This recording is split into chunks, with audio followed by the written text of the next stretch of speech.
अस्सलाम वालेकुम। हुनैन math city के साथ सर अली अकबर।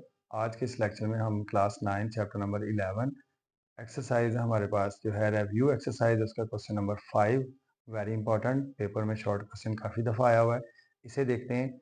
ये जो डायग्राम आपको नज़र आ रही है ये एक मतवाज़िल इज़ला है। इस मतवाज़िल इज़ला में हमसे डिमांड की गई है एम और एन को कैलकुलेट करने की। इससे पहले जो लेक्चर आप लोगों ने सुना है उसमें आप लोगों ने एंगल्स कैलकुलेट किए हैं और इसमें आपसे ये जो साइडों के अंदर जो एम और एन यूज़ हो रहा है ये फाइंड आउट करना है। जैसे मतवाज़िल इज़लाह के अंदर मुखालिफ ज़ाविये आपस में बराबर होते हैं, इसी तरह ये जो शक्ल आपके पास है, ये जो व्हाइट बोर्ड आपको नज़र आ रही है, ये एक रेक्टेंगल है, ये मुस्ततील है।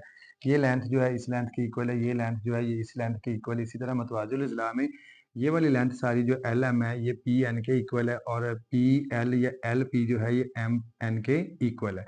तो आपने एम और एन की वैल्यू कैलकुलेट करनी है। तो यहाँ पे जब आप इसका हल शुरू करेंगे यानी कि सॉल्यूशन फाइंड आउट करेंगे तो आपके पास ये दो इक्वेशन यहाँ पे नज़र आ रही हैं आप लोगों को बन जाएंगी 8m minus 4n is equal to ये वाली सारी लेंथ किसके इक्वल 8 के इक्वल है। इसे आप इक्वेशन नंबर 1 कह देंगे और दूसरा आपके पास ये आ जाएगा 4m plus n is equal to आ जाएगा 10। इसे आप इक्वेशन नंबर 2 कह देंगे।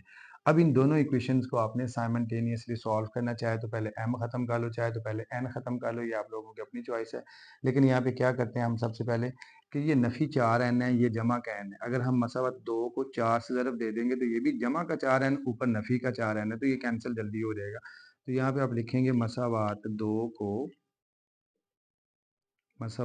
को 4 से ज़रब देने से ज़रब दे लेंगे 4 से 4 से ज़रब होके 16m हो जाएगा। 4 से ज़रब देंगे तो 4n हो जाएगा, 4 से ज़रब देंगे तो ये 40 और ये मसावत क्या बन जाएगी 3 बन जाएगी। अब पहली और तीसरी को जमा कर लें। यहाँ पे आप लिख लें कि मसावात 1 और 3 को जमा करने से जमा कर लेते हैं आप। ये आ जाएगा 8m माइनस 4n बराबर 8 और नीचे आपके पास क्या है 16m जमा के 4n बराबर आपके पास 40 है। जमा करेंगे नफ़ी 4n जमा 4n से कैंसिल हो जाएगा। ये दोनों नंबर ऐड होके कितना हो जाएगा 16 और 8 हो जाएगा 24m और ये 40 और 8 हो जाएगा 48। 24 इधर 48 से कैंसिल होगा by the definition of equality तो 2 आ जाएगा। आपके पास m की वैल्यू आ गई 2 आ गई। फिर ये वाली जो 2 है ये इन दोनों में से किसी एक में पुट कर लो।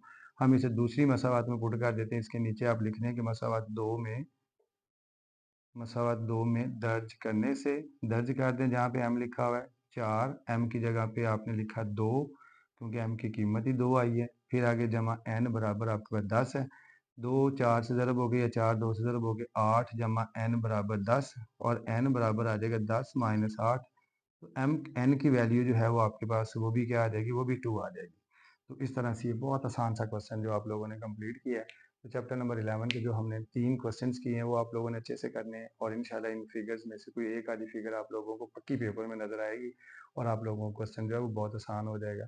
डेफिनेशन जो है वो मेरा बेटा आप लोगों ने अच्छी तरह से याद करते जाएँ सारी चैप्टरों में कोई 2-2 3-3 डेफिनेशन है जो सबसे ज़्यादा फेवरेट है। अपने पास्ट पेपर्स में देखें कि पास्ट पेपर में सबसे डेफिनेशन कौन सी ज़्यादा दफ़ा आई हुई है।